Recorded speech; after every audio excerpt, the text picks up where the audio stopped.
Hello and welcome. I am Kathy Chang, co-chair of China Idea Gen, and I'm also the Associate Director of Admissions at Phillips Exeter. I'm excited to have you joining us today for our topic on DEIJ and educational access. We have two incredible people joining us today, Nahyan Jorge from Phillips Exeter as well. He's the Associate Director of Admissions as well as the Director of Multicultural Outreach. And in our conversation today, we have Gail Hastings joining us. She's the director of Ewing College Access Programs. Thank you, Kathy. Thank you so much, Kathy. So happy to be here with you today. Yeah, I'm very excited to be here. Talk about this important topic. Great. Well, as we begin this wonderful topic, Nahyan, can you give us a little bit of an introduction on yourself? And then afterwards, we would love to hear from Galen. Sure. My name is Nahyan Jorge. This is my 10th year here at Phillips Exeter Academy. I'm in the admissions office. I am a graduate of Exeter. In my role in the admissions office as the director of multicultural outreach, I work with different educational access programs throughout the country in helping promote not only boarding school, but also the idea of educational opportunities that are available through boarding schools and the experiences that we have here at Exeter. In addition to my roles in the admissions office, I have also served as one of our associate deans for our Exeter summer program. I have served as a dorm head on campus in a dormitory with 50 students. And I also am an advisor to one of our affinity groups called La Alianza Latina on campus. And in addition to sort of all of that, I also have had the opportunity to co-chair of the 10 Schools Diversity Roundtable, which is a group of admissions officers of color from different boarding schools and promoting different outreach initiatives to different communities. And I also serve on the board of the School Year Abroad organization as well. So happy to be here, and I look forward to engaging in more conversation with Galen and Kathy. Great. My name is Gail Hastings. I'm the director of the College Access Programs at Ewing, which is in Worcester, Massachusetts. We have the Bruce Wells Scholars Upward Bound program based at Clark University, which is federally funded under the TRIO grants. And we have Dynamy John S. Laws Academy, which is 100% privately funded, locally funded.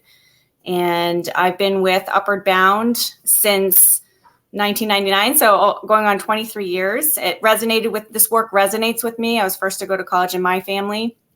And since then, it's been an amazing opportunity and adventure for me to work with really phenomenal people and students, scholars, and people in higher ed. So it's been a really awesome opportunity, including different board work. For example, being president of our state association, the Massachusetts Educational Opportunity Association, the president of the New England Association for Opportunity in Education, and sitting on the national board of the Council for Opportunity in Education. So there's been a lot of different paths that I've had the opportunity through this work and gotten to work with some amazing people. So I'm really happy to be here, excited to talk about these important topics because I think it affects every kind of level of whether it be education or industry. So thank you, Kathy. Thank you, Nahyan.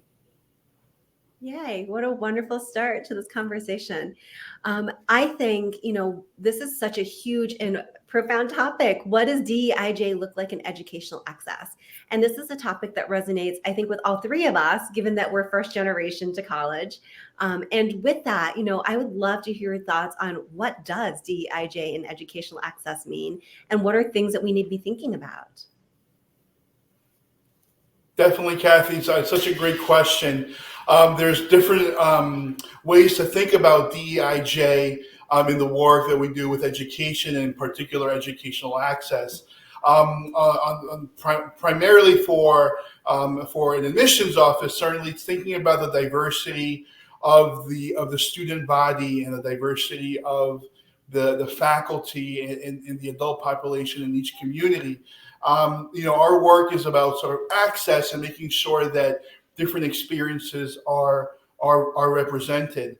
And in thinking long term, our schools certainly are committed to access and in the sense of belonging for our students. And so this work is important in the way that it helps promote for students the connection to the institution, that in that connection will then allow them to thrive in that space. And so it is important for us to be mindful that we want to create spaces that will allow each student to be successful and be able to grow and take advantage of the different opportunities that we offer. And so by providing and having conversations on how we can better improve our communities, having conversations on DEIJ work is important, because as we know, there's been historical issues that have excluded members of society from some of our institutions. And so in acknowledging that and being aware of some of those issues, we can then help sort of dismantle and provide a stronger environment for students and the adults and faculty in our communities. Absolutely. I think that's just to kind of bounce off what Nahyan was saying, with Upward Bound starting hand in hand with the civil rights movement, was kicked off in 1964 with the Pell Grant and Head Start, all opportunity programs. And I do that in air quotes because we've never fully met the need in our country to create opportunity at an equitable level. But the investment has been there and the effort has been there, just a matter of taking it up a notch as far as understanding that, we all have a responsibility to learn about the inequities and the different systems that have created the inequities. So learning about that, as Nahyan was speaking to, learning about the history, understanding how proactive, strategic, intentional work can move so that we're able to use our whole, brain capacity in every possible way, which helps as far as the idealistic way, creating opportunity for people that wouldn't otherwise have those opportunities so that they can thrive and be successful. But that also helps with, the economy and building a community that builds a city, that builds a state, that builds a country. So, and that helps with industry as far as people living and thriving for a community. So I think that the background work that needs to be done is learning and being open and understanding our own backgrounds and how that relates, and our own biases, and working really consciously on that to build a more inclusive and more equitable world, which again, I think has a really great ripple effect in higher ed, in industry. So that's a little bit. And Kathy, if I could add a quick point to that, as we all know, diversity adds to the experiences for different companies and industries, that allows companies to be more profitable, be able to connect with a wider range of different client bases, and it allows teams to connect and share different ideas and be more innovative in their work. And so by doing this at an early stage through the educational process, prepares students and future employees that can sort of take on challenging problems, that you understand how to collaborate with one another and transcend sort of some of the cultural differences that we have, but at the same time be able to rally behind different projects. Absolutely. Thank you. I am definitely hearing the value of education, the long-term trajectory for not only next steps through the educational process, but also for career-wise, as well as, all of the components of how, as we diversify and we create, diversity, equity, inclusion, and justice, and all of these educational components, that there's long-term gains. With that, though, and we sit in this really incredible educational space. And, as both of you are talking about, we are doing the work. It is a work in progress, and we're learning through that work and seeing how we can best support students, families, and kind of the long-term components of making this really successful. But it is work. And as we think about this, what are some of the pain points or the areas within educational access as independent schools or colleges have that students are facing?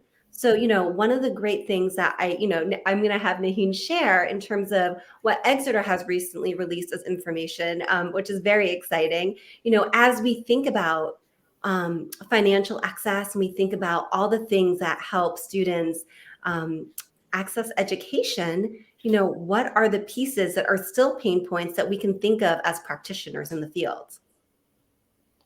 Certainly, Kathy. So Exeter, we just announced as we approach the 250th year anniversary for our school that we are committing to need blind admissions at the secondary school level. And as an independent school, we do not receive any federal funding for the work we do. This is all through fundraising initiatives through our alumni base. And this is something that really is important because it commits that the cost of attendance will no longer be a barrier to admissions. And so as an office, we're incredibly excited for this new stage in terms of thinking about how we can better support and guide families through an admissions process that many times has inherent privileges in different rubrics and different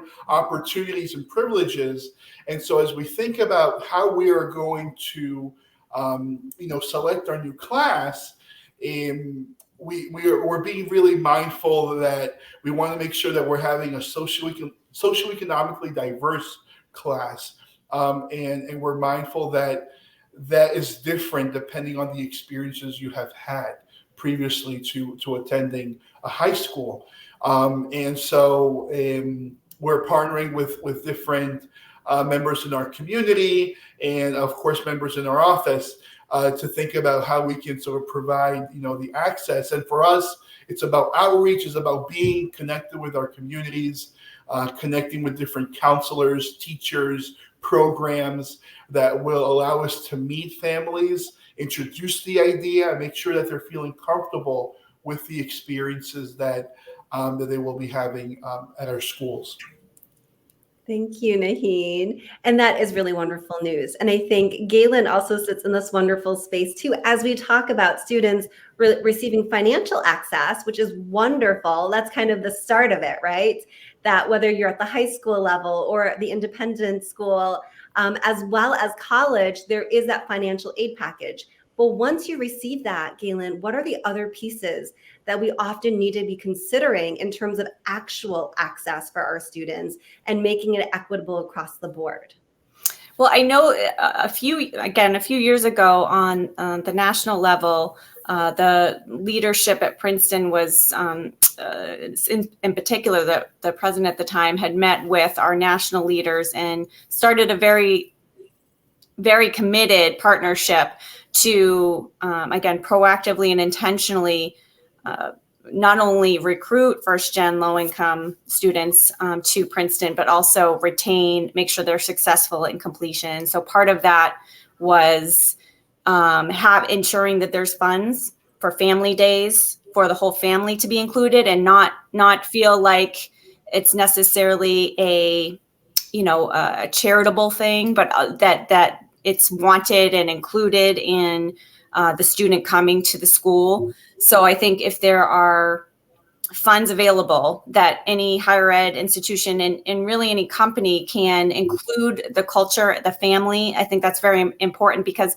a lot of our students, that they won't go very far if their family is not included, because their family responsibilities, the family, is very close knit, and maybe even the student has responsibilities for so any kind of support in a like it's a handout type of way, for lack of a better word, but ultimately that the family is included in homecoming weekends and family days, that is just part of the culture of the university or college, that is something that, along with like a lot of building tools for support, affinity groups, different things on campus, ensuring that there's all different access to counseling and advisors, mentors.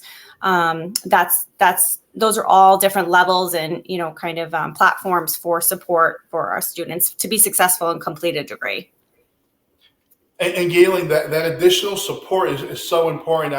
I'll share a quick anecdote working with a student, and we think about sort of the ways we support students with technology, making sure that they have access to a laptop. And from research, in connecting with students, we used to provide one type of laptop, but we found out that that sort of laptop was an indicator of students being on some sort of financial aid. And so we opened the options to have different companies and having students choose what laptop they would like to have. Working with one of my advisors one year, so we provided a laptop. The trackpad stopped working for some reason. It was very slow. They were trying to do a biology a lab, on Excel.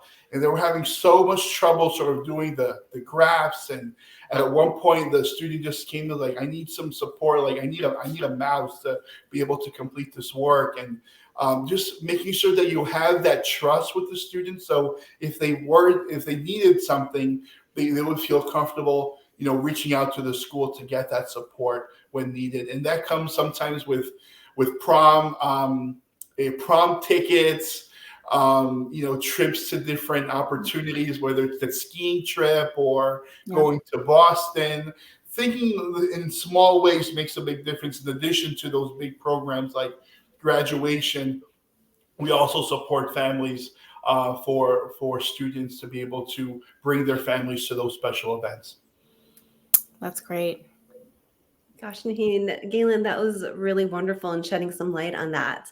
Our students that are receiving financial aid, they're already code switching enough between where their lives are at home and then coming to this new setting, whether it's high school or college, and thinking about all those things like prom tickets, but also what does it look like for parents as they're here as well. Those are huge components. And I think we touched upon this a little bit as well, but I would love to dive a little bit deeper of, yes, they have the financial supports now, and we're thinking about those, and we're thinking about the full components of what does the everyday look like, but also what are the learning supports, the emotional supports, and what are the other things, the soft areas in terms of, affinity group, not soft, but like, the other areas aside from just financial, but like that we're thinking about in terms of affinity groups and other areas in which we can really support students to retain them and help them be successful. Galen, would you mind sharing a little bit? And then Nahyan, I would love your ideas as well and thoughts.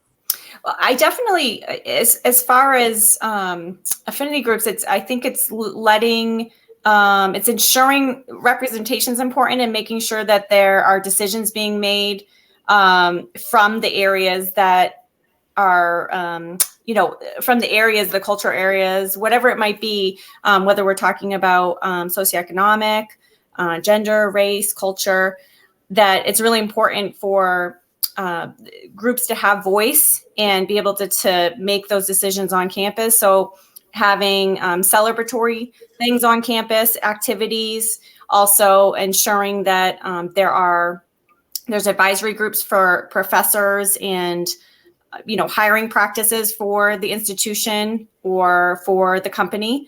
It's very important. I think that sometimes is overlooked with people being inclusive, thinking, oh, well, we have a very inclusive group, inclusively minded, but the representation is really important because that perspective can't be translated to another identity area. So as much effort that can be made to make sure that there's representation and voice from different identity areas is really important for those decisions to be made. But think activities like Nahyan's talked about, as far as having family days, but celebrating all different cultures, using different culinary avenues as far as food or decoration or presentation, and doing that on a regular basis, not just a special event, but it could be weekly or monthly, but infusing that into the fabric of the institution and different,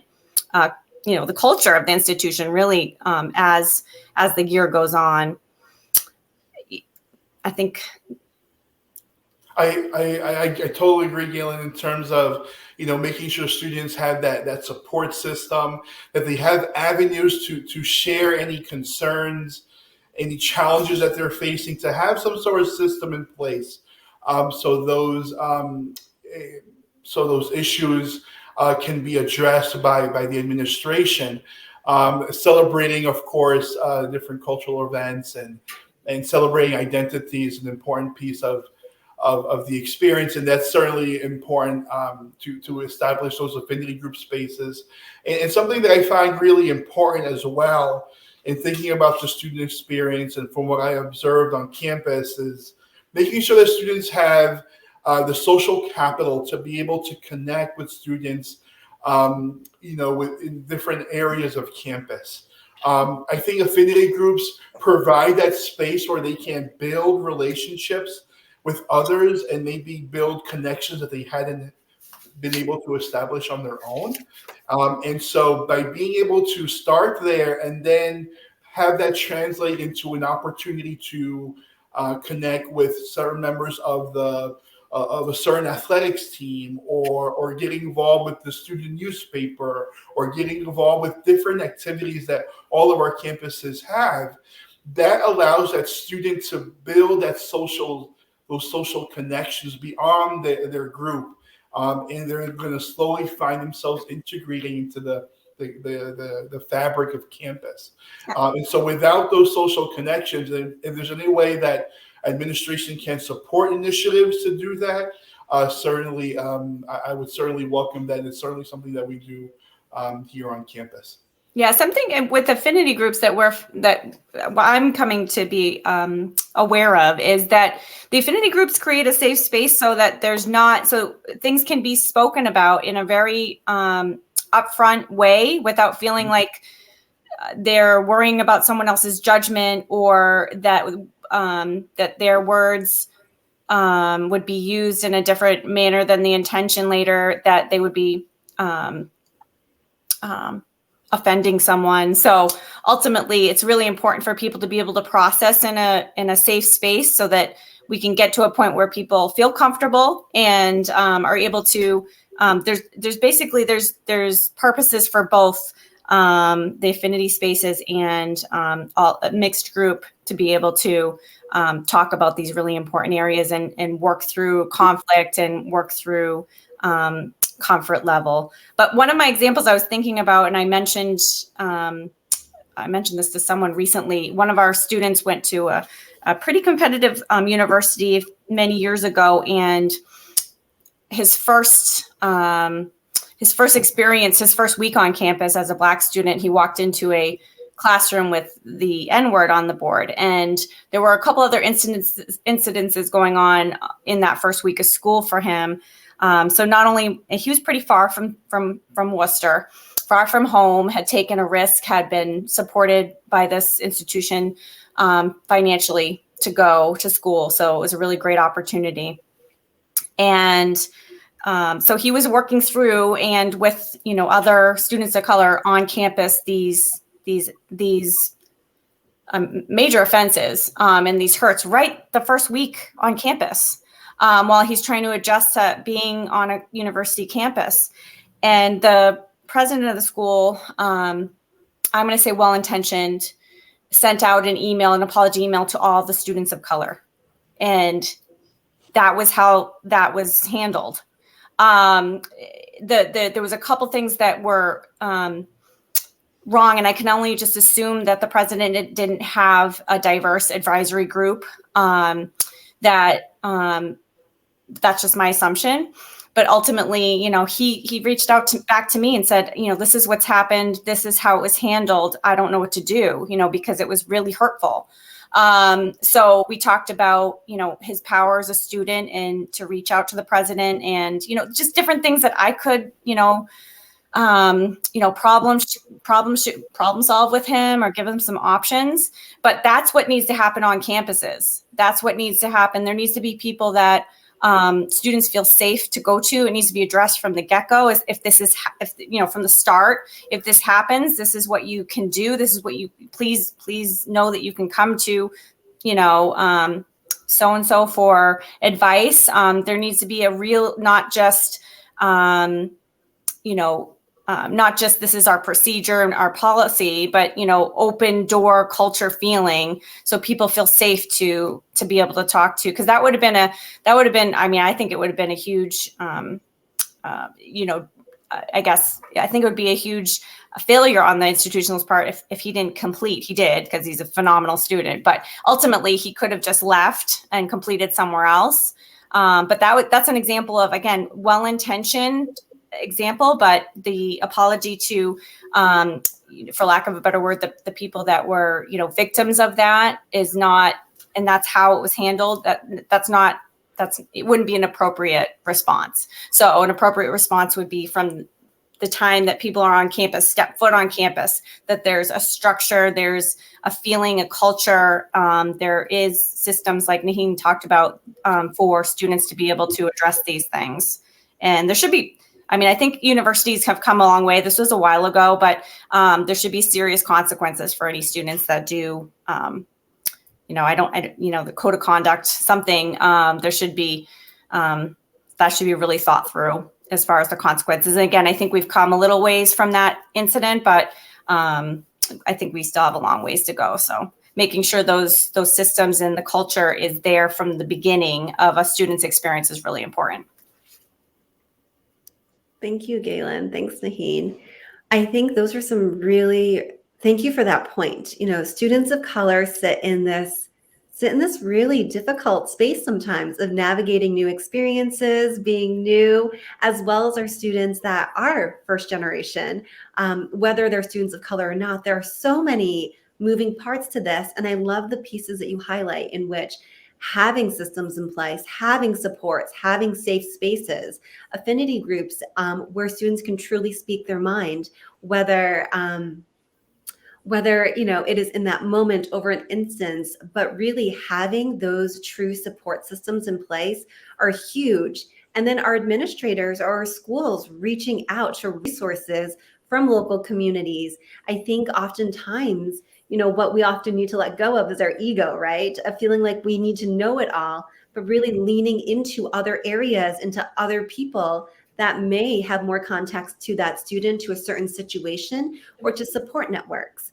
As we think about that, it is truly a hard space to navigate. And I think we're all doing the work. We're all reaching out to those resources. And if not, I encourage you to do that because there is a lot out there. But as we think about beyond what those supports are there, as we think about access and as we think about DEI, in this world of education, are there things that we just don't know, common misconceptions in terms of things that we can think about in creating access points for students? Nahyan, I'm going to throw that question to you. Thanks so much, Kathleen. And Galen, I really value your response to that, for the boards to be aware of the issues and how to sort of address them. But to Kathy's question, I think there are some areas for focus, and something that I'm a strong believer is sort of the advice that students are getting through their application process, and making sure that there isn't an underplacement process happening for students as they're applying to different colleges or even different boarding schools for that. In thinking the importance of counselors having the information to be able to provide the best guidance for students. And I've seen and I've heard stories and I've experienced this as well, that sometimes maybe it's an access organization or a school will recommend, will try to sort of develop a list for a student, but they haven't fully considered all their different options. And they say, well, maybe that's a reach for you, based on sort of your experience that you've had. And what the counselors aren't aware is that there are conversations that admissions offices are having that are far beyond sort of the perceived experience that the student may be bringing. They may see a student in a certain way. The colleges and the admissions offices may be seeing the student in a very different, unique way. And so I would recommend that that counselors, if they have the opportunity to try to connect with different schools that maybe they haven't worked with so they understand their processes. I know that the Naval Academy has a program for counselors where they pay for counselors to come to their school, and I've been part of that program, and they're able to sort of talk about their campus culture and the application process. I know different Ivy League schools as well have similar programs, and I've been part of one of those programs at an Ivy League school where we read different files, and the students who the counselor saw would be admitted was completely different than actually that the college had admitted based on the files that they were reading. And so making sure that that perception, that the understanding is available for counselors so they can best support their student and they're not underplacing them in terms of opportunities. And also sometimes with cost, some schools, will be more expensive, and maybe there was an opportunity for a school who would be able to better support financially a student. And so in an underplacement sort of process, that's a missed opportunity. That's a financial burden that the student will need to carry based on that advice that was given. And so certainly counselors play a big role, and it's important that that our communities understand the importance of the counseling process for access. Thanks, Nahyan. I think that is a really wonderful area that I would have not known about either, of underplacement, but also reaching out for resources. And I wonder if Galen, with your experience in terms of college, working with high school students, first generation, low income, getting into colleges, that financial component of, are there tips and tricks and things for students to be thinking about, as well as resources?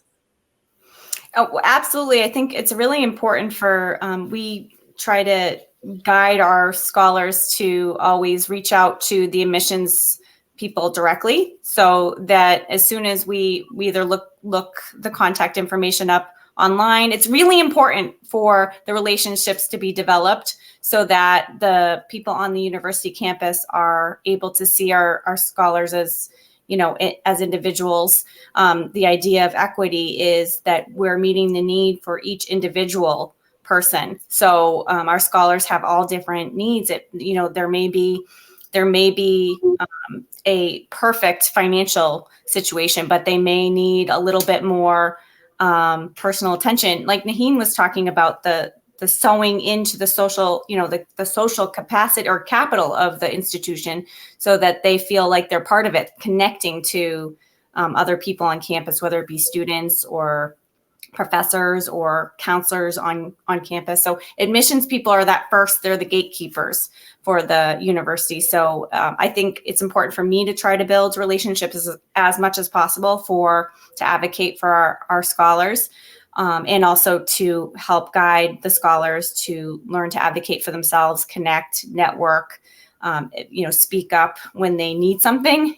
Trying to build that in them is really important. So if students are listening to this, or counselors, obviously continuing to work on the skills of those like long-term skills that can be translated to so many different environments, whether it be on a college campus or in a corporate environment, that they're learning how to advocate for themselves in an effective way.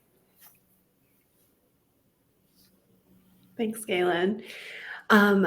And so this has been a really incredible conversation. I think we've covered a lot, and any of these topics and areas could be full power panels in themselves. I think as we leave today, I would love to hear your, as individuals, what can we do to support students as well as help create access for students, whether it's at the independent level or long term. Nahyan, I'll start with you. Definitely. Thanks so much, Kathy. I think we all have, connections to different institutions. Educational access is important. That alums of different institutions are also asking, well, what is my institution doing to increase sort of the educational access? Asking your different institutional advancement offices, supporting those efforts. And I know there's some great programs out there where alums actually are giving their time, their precious time to mentor students through the application process. I know at Yale and through different Ivy League schools, there's a program in New York called Y Tú También. And so that's working with different students from different under-resourced backgrounds to help guide and provide that support as they're applying to their different colleges. Alums, from different corporations and different businesses are reading their essays. They're providing great guidance, and they're helping students apply to different schools. And so if there's an opportunity to add that to a service opportunity for your different colleges, or just asking, so what is the institution doing to increase that access? I think it's important to always, have those conversations. You can be that change for your institution. Absolutely. I totally agree with Nahyan, and I think building connections, and that's how the world, spins as far as the networking, the social capital aspect. So that's how alum of institutions could help an institution grow in strengthening equity work, as far as, encouraging mentoring, coaching, for lack of a better word, giving time to students from all different backgrounds to make sure that there is more equity built at institutions and with companies. We all have a responsibility for that. So as far as that's really something that everybody could take part in, as far as the mentoring aspect, or looking to encourage others to mentor and, essentially give back. That helps with everybody's, community and world, and whether it be corporate culture or a university or institution. But as far as the mentoring aspect, I think that's a key part, because that builds network and the social capital of someone and a organization and university. Love it. So we can all do our part. So let's all do it this year. Let's reach out to our local high schools, colleges, previous companies we worked with, and make a connection point. I love it. I appreciate your time. Thank you so much. And that is our conversation. I hope you have this in your institutions as well. Have a wonderful day. Thank you. Thank you so much, Kathy. Gail, it was great connecting with you. Thank you.